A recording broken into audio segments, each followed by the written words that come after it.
अस्सलाम वालेकुम, मेरा नाम मुक़द्दस बट। इस वीडियो में आपके साथ क्रिप्टो मार्केट की मैं ताज़ा तरीन अपडेट्स, न्यूज़, इन्फॉर्मेशन, मेरा तज़िया शेयर करता हूँ।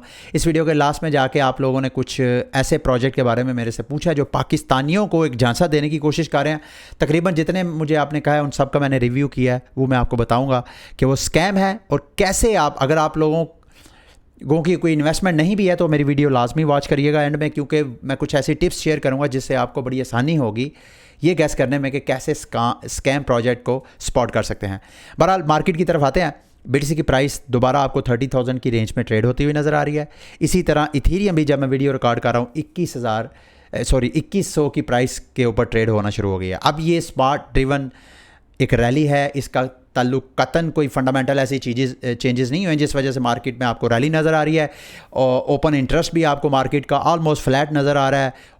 और जो ट्रेडर्स थे वो तो इंतज़ार कर रहे थे, यहाँ पे उन्होंने बाय ऑर्डर यकीनन लगाए होंगे इस सपोर्ट के पास जो कि 28,300-400 की रेंज है। प्राइस वहाँ तक डिप तो नहीं हुई, लेकिन प्राइस जो है अब दोबारा फ़िलहाल जब मैं वीडियो रिकॉर्ड कर रहा हूँ 30,000 से प्लस पे ट्रेड हो रही है। मार्केट में कुछ फंडामेंटल ऐसी चीज़ें हैं जो कि मेरी नज़र में अभी भी मार्केट को थोड़ा डाउनवर्ड प्रेशर डाल सकती हैं, मार्केट क्रैश हो सकती है।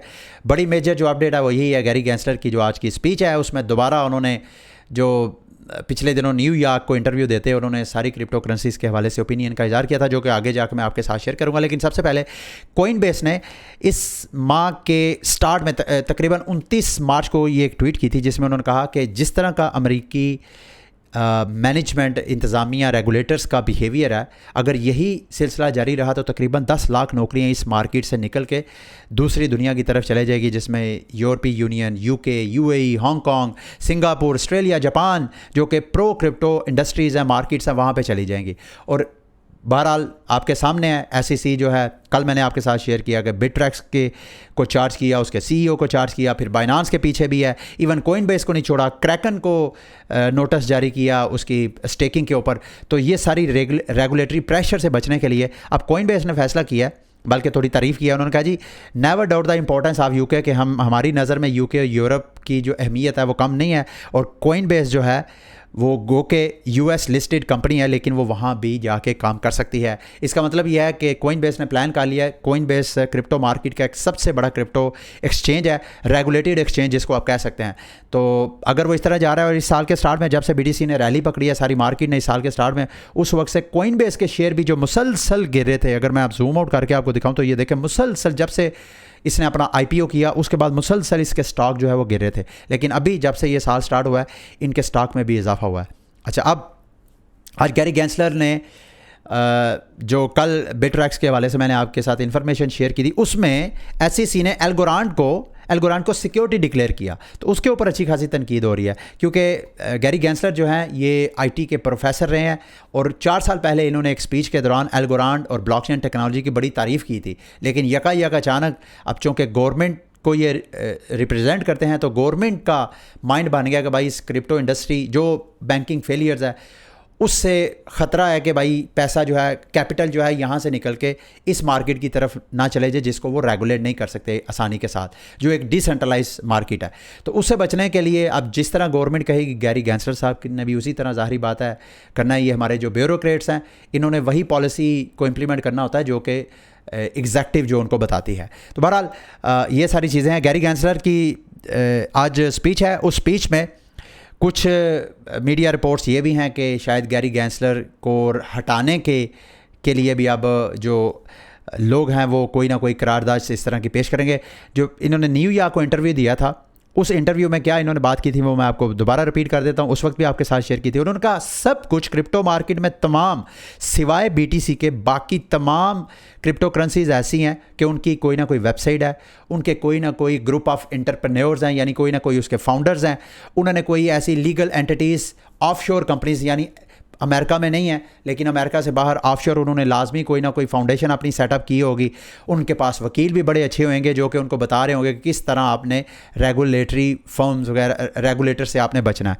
ये सारी चीज़ें जो है गैरी गैंसलर की पॉइंट के मुताबिक ये सारी चीज़ें सिक्योरिटीज़ हैं का एक मैसेज देते हैं। तो बिटकॉइन का चूँकि ना कोई ऑनर है, ना कोई फाउंडर है, ना कोई उसने एयर ड्रॉप वगैरह किए हैं, ना उसने अपने को ICO वगैरह किया है, तो गैरी गैंसलर की नज़र में तमाम क्रिप्टो करेंसीज इंक्लूडिंग इथेरियम उनकी नज़र में सिक्योरिटी है।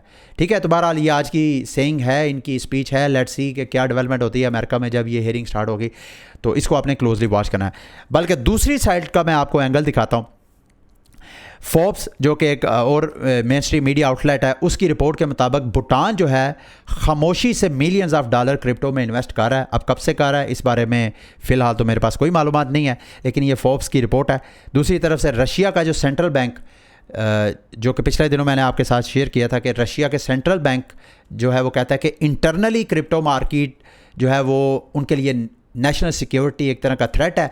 लेकिन अभी रशियन सेंट्रल बैंक चूँकि इनके ऊपर बैनुल-अक़वामी ट्रेड्स की पाबंदियाँ लगाई हुई हैं वेस्टर्न वर्ल्ड ने, तो अभी ये कह रहे हैं कि अगर इंटरनेशनल ट्रेड में क्रिप्टो कोई फैसिलिटेट कर सकता है तो वो उनके सेंट्रल बैंक को इस पर कोई एतराज़ नहीं है, उन्होंने गो हेड कह दिया गवर्नमेंट को। तो ये भी डेवलपमेंट है। दूसरा, यूएई ने भी अपना एक UAE implement a new crypto exchange licence. कोई भी कंपनीज, अब ज़ाहिरी बात है अब अगर वेस्टर्न वर्ल्ड जो है वो एंटी क्रिप्टो होगी तो दूसरी साइड जो प्रो क्रिप्टो हैं जो कंपनीज हैं वो वहाँ पे मूव होंगी। तो यूएई ने एक नया बिल पास किया है जिसमें कोई भी अगर फर्म वहाँ पे अपना क्रिप्टो प्रोजेक्ट लॉन्च करना चाहती है, कोई भी बिजनेस लॉन्च करना चाहती है, तो वहाँ पे वो लाइसेंस बड़ी आसानी से ले सकती है।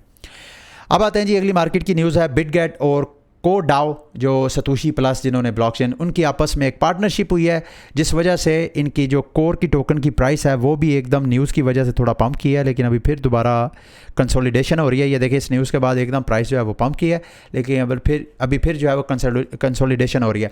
बिटगेट और MEXE ग्लोबल ने मिल के 200 मिलियन की कोडाओ के इकोसिस्टम के ऊपर फंडिंग की है और इस फंडिंग से कोडाओ के ऊपर जो टोकन्स वगैरह प्रोजेक्ट लॉन्च होंगे उनको ये सीड इन्वेस्टमेंट वगैरह करेंगे। ठीक है, उसके बाद आप लोगों ने पूछा कि स्पेस आईडी के बारे में बताएं। स्पेस आईडी एक बिल्कुल ऐसी है जैसे इथेरियम नेमिंग सर्विस है। अक्सर आप देखते हैं ना वीडियो में मैं ilm-alam.eth लिखता हूँ, इसी तरह बाइनांस चेन के ऊपर भी एक इसी तरह का बाइनांस नेमिंग सर्वर है जिसको स्पेस आईडी प्रोजेक्ट बोलते हैं। इसकी प्राइस पिछले एक हफ्ते से 150 गुना पंप किया, अभी तो फिर दोबारा खैर कंसोलिडेशन हो रही है। इसकी प्राइस क्यों पंप किया है मैंने थोड़ा सा ढूंढा है। लुक ऑन चेन जो डाटा एनालिटिकल फर्म है उसका कहना यह है कि ये जितनी प्राइस जो पिछले एक हफ्ते से पंप किया है इसके पीछे अगर सारा ऑन चेन डाटा देखा जाए तो ये इनकी अपनी जो स्पेस आईडी कंपनी के वॉलेट्स और इनके जो मार्केट मेकर्स हैं जिनका नाम है DWF लैब, इन दोनों की वजह से प्राइसेस पंप हुई है। ये कोई रिटेल की फोमो की वजह से पंप नहीं हुई है, यानी ये इंटरनल इनकी जो प्राइसिंग पंपिंग की एक एक्टिविटी है, तो इसको आपने जहन में नहीं रखना। अगर तो आप आईडी में ऑलरेडी प्रॉफिट में हैं तो मेरा ख्याल है इट्स अ बेस्ट टाइम कि आप उसमें से पार्शली आप प्रॉफिट टेकिंग कर ले, अगर आपने फुल प्रॉफिट टेकिंग नहीं करनी है तो। ठीक है, लास्ट में जो आप प्रोजेक्ट के बारे में मैंने सबसे पहले है जी iFortune कॉइन। ठीक है जी, ये एक फ्रॉड कंपनी है। क्यों फ्रॉड कंपनी है? फर्स्ट ऑफ ऑल कौन से ऐसे टॉप 50-100 क्रिप्टो करेंसीज को देख लें इस वक्त मार्केट के, कोई भी ऐसा आपको प्रोजेक्ट है? क्या बिटकॉइन ने कोई वेबसाइट ऐसी बनाई है जो आपको कहते हैं जी यहाँ पे आप लॉगिन करें, पहले आप अकाउंट बनाएं फिर लॉगिन करें तो फिर आप जनाब हमारे साथ इन्वेस्टमेंट? क्या इथेरियम ऐसे ही आपको ऑफर करवाता है? क्या कोई भी ऐसा टॉप जो जैसे मैंने आपको कहा कि 50, 20, 100 आप देख लें, कोई भी ऐसा प्लेटफॉर्म नहीं है जो आपको कहेगा। डिसेंट्रलाइजेशन का मतलब ही क्या है कि भाई लॉगिन अगर करना है वहाँ पे साइन अप वगैरह करना है, तो ये पहले नंबर पे तो रेड फ्लैग ही है, ये बिल्कुल फ्रॉड है। इसके ऊपर जितने आपकी सरमायाकारी हो चुकी है उससे जितना जल्दी हुए आप अपने पैसे जो हैं वो निकाल लें। दूसरी इसके साथ एक और कंपनी है Forsage IO, ये भी फ्रॉड है। यहाँ पर भी आप रजिस्ट्रेशन और लॉगिन, एक मॉडल ये और दूसरा ये जो मैं फ़िलहाल तो मैंने चूँकि इन्वेस्टमेंट नहीं किया है, लेकिन बिज़नेस मॉडल फ्रॉड है। क्योंकि क्या फ्रॉड है कि अगर कोई भी आपको वेबसाइट ये कहे कि आप हमें $100 दें और बदले में आप को हम जो है रोज़, हफ्ते में या महीने में इतने % रिटर्न देंगे, कोई भी आपको वेबसाइट कहे ये स्कैम है, ये फ्रॉड है। इसको हमारे आम अल्फाज में समझने के लिए इसको डबल शाह फार्मूला बोलते हैं। टेक्निकल ज़बान में इसको आप रिस्क ही समझ लें। आप ये समझे कि ये फ्रॉड मॉडल है, ये बिज़नेस मॉडल जो है डबल शाह की तरह है कि जब तक पैसे आते रहेंगे या जब तक वो फाउंडर्स वो इरादा नहीं करता कि भाई अब इनफ इज़ इनफ, अब मेरे पास इतना माल इकट्ठा हो गया, अब बाय बाय टाटा, जब तक वो खुद फैसला ना करे या जब तक विड्रावल जो है वो डिपॉजिट से नीचे रहेगी, उस वक्त तक ये बिज़नेस चलता रहेगा। अच्छा, ये जो कंपनीज होती हैं इनके मार्केट में एजेंट्स होते हैं, इन्होंने साथ रेफरल सिस्टम अपना किया होता है। वो जो रेफरल्स बनाने के चक्करों में आप लोगों को पेमेंट प्रूफ दिखाएंगे, वो मेरा कज़न, वो मेरा फ़लाँ दोस्त, वो पिछले 2 साल से, वो पिछले 2 हफ्तों से, 2 माह से इधर से प्रॉफिट ले रहा है, उसने इतने पैसे कमाए, उसको गाड़ी मिल गई है, उसको बाइक मिल गई है कंपनी। ये सब फ्रॉड है। जितनी टॉप क्रिप्टो करेंसीज है, कोई भी आपको ये ऑफर नहीं करवाता। आपको तो यहीं से अंडरस्टैंडिंग डेवलप हो जानी चाहिए। इसके अलावा और भी प्रोजेक्ट हैं जी, बॉन्डेक्स के बारे में, ये भी कंप्लीट फ्रॉड है, इसको भी आपने अवॉइड करना है। फिर एक और फिनटॉश की तो मैं देख रहा था वन कॉइन की तरह, जैसे वन कॉइन ने बड़ा दुनिया में अपनी मार्केटिंग की जनाब। इन्होंने भी अब यहाँ पे मैं वीडियो देख रहा था, बड़ा एक इवेंट ऑर्गेनाइज करवाया और वहाँ अपने CEO वगैरह, ये भी सब फ्रॉड है, ये भी सब फ्रॉड है। ये आप जो लोग ऑलरेडी इन्वेस्टमेंट कर रहे होंगे और उनको थोड़ा बहुत प्रॉफिट अगर वो कैश आउट करवा भी रहे हैं, डज नॉट मीन कि आपको हमेशा वो देते रहेंगे। कोई ऐसा दुनिया का बिजनेस मॉडल नहीं है। तो ये भी फ्रॉड है। फॉरसेज फिनटॉश भी फ्रॉड है। उसके बाद बी लव नेटवर्क के बारे में आप पूछ रहे थे, ये भी कंप्लीटली फ्रॉड है। और ये मैं आपको बताता चलूँ, ये कुछ ऐसे लोग हैं जो बार बार एक वेबसाइट बनाते हैं, उनको पता है कि पाकिस्तानियों को लूटना कैसे है, उसी सेम वेबसाइट चेंज करते हैं, उसकी नया नाम लेते हैं, बंदे सेम है, टीम सेम है, लेकिन नाम चेंज कर करके आते हैं और आप लोगों को, नए मासूम लोगों को फंसाते हैं और फ्रॉड करके चले जाते हैं। इसी तरह IDA का भी कल मैंने आपके साथ शेयर किया, एक और ईगल आई, पता नहीं क्या नाम था, वो भी, और बिटकॉइन, ये भी फ्रॉड है। तो ये सारी फ्रॉड, जितनी ये कंपनीज मैंने आपके साथ शेयर की हैं, iFortune, फिर ये फॉरसेज, बॉन्डेक्स, फिनटॉश, बिलव नेटवर्क और बिटकॉइन, ये सारी स्कैम और फ्रॉड हैं। खुदारा आप इसके जांच में ना आएँ। और आज मैं एक और प्लान कर रहा था आपकी इजाज़त के साथ। वैसे तो मैंने उमैर मनीर को सख्ती से मना किया कि अब उसने प्रमोशन नहीं करनी, हमारी जो पेड प्रोजेक्ट्स होंगे उसने रिव्यू देना है। और इसके साथ साथ मैंने इरादा किया कि जो वीडियो हम पब्लिश सुबह उमैर करेगा, उसका मैं भी आपको रिव्यू अपने बुलेटिन में दिया करूँगा। तो मेरी नज़र में जो आज के वाला प्रोजेक्ट था जिसको उमैर ने रिव्यू दिया, जिसका वो बिल्कुल फ्रॉड प्रोजेक्ट मुझे लग रहा है। आपने उससे दूर रहना है, उसमें इन्वेस्टमेंट नहीं करनी है। उसकी वजह यह है गो कि क्लाउड माइनिंग सर्विसेज हैं मार्केट में, लेकिन वो इस तरह नहीं है जिस तरह के वो, उसका कोई ट्रैक रिकॉर्ड नहीं है, फिर इन्वेस्टमेंट भी इतनी बड़ी बड़ी इन्वेस्टमेंट। जो क्लाउड सर्विसेज हैं उसके लिए ऐसे प्लेटफॉर्म होते हैं जिनका, जैसे कि बाइनांस है या जो सेंट्रलाइज एक्सचेंजेस हैं, cloud services, mining services provide करने के लिए ऐसे बंदे पे आप ट्रस्ट करें जिसका कोई मार्केट में कोई नाम हो, कोई रिकग्निशन हो। तो ये जो आज क्लाउड माइनिंग है, जैसे कि उमैर मनीर ने अपना रिव्यू भी आपके साथ शेयर किया है, उसमें 1 रुपया भी आपने इन्वेस्टिंग करना। तो आइंदा कोई भी आप पेड प्रोजेक्ट की वीडियो देखें मेरे चैनल पे, तो आपने मेरा भी अगर रिव्यू लेना है तो आप मेरे वीडियो का वेट किया करें, ठीक है। ये थी आज का बुलेटिन। लास्ट में जाते मैं एक चीज़ आपके साथ शेयर करना चाहता हूँ। ये इंडिया का एक करेंसी नोट है, 0 रुपीज़ इसका नाम है। वैसे तो जो इंडियन 50 रुपये का है उसकी ऑलमोस्ट कॉपी है, लेकिन इसकी वैल्यू 0 है। ये मैं आपके साथ क्यों शेयर करना चाहता हूँ, मैंने ये पढ़ा था कहीं से एक थ्रेड, तो मैंने कहा मैं आपके साथ भी शेयर कर दूँ कि इसमें इंडिया की एक एंटी करप्शन, एक यूँ समझ लें कि NGO है, उसने ये हुकूमत के साथ मिलकर ये लॉन्च किया कि कोई बंदा भी आपसे सरकारी या प्राइवेट सेक्टर में कोई रिश्वत मांगता है तो उसको आपने रिश्वत को डिस्करेज करने के लिए उसको ये पैसे देने हैं जिससे उसको, जिसकी वैल्यू 0 है, इसकी कोई ये कोई लीगल टेंडर नहीं है वहाँ पे इंडिया में, चूँकि इसकी वैल्यू 0 है, ये 0 रुपया है।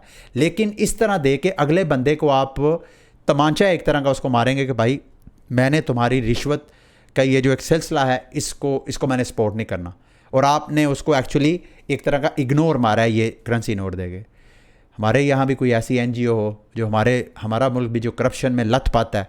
अब तो अल्लाह माफ़ करे, हम सोचते थे कि कभी हमारी जो इस्टेब्लिशमेंट है वहाँ करप्शन के एलिमेंट नहीं है, और अब तो ऐसे फ़ील होता है कि शायद करप्शन अब वहाँ के दरवाज़े भी तोड़ के वहाँ तक भी दाखिल हो चुकी है। अल्लाह माफ़ करे, हमारे मुल्क को बचाए जिस करप्शन की जिस सतह तक हम सब जो है वो पहुँच चुके हैं, ठीक है। ये थी आज की वीडियो। उम्मीद करता हूँ कि आज की वीडियो आपके लिए इन्फॉर्मेटिव रही होगी। अगली वीडियो तक के लिए मुझे इजाज़त। अल्लाह हाफ़िज़।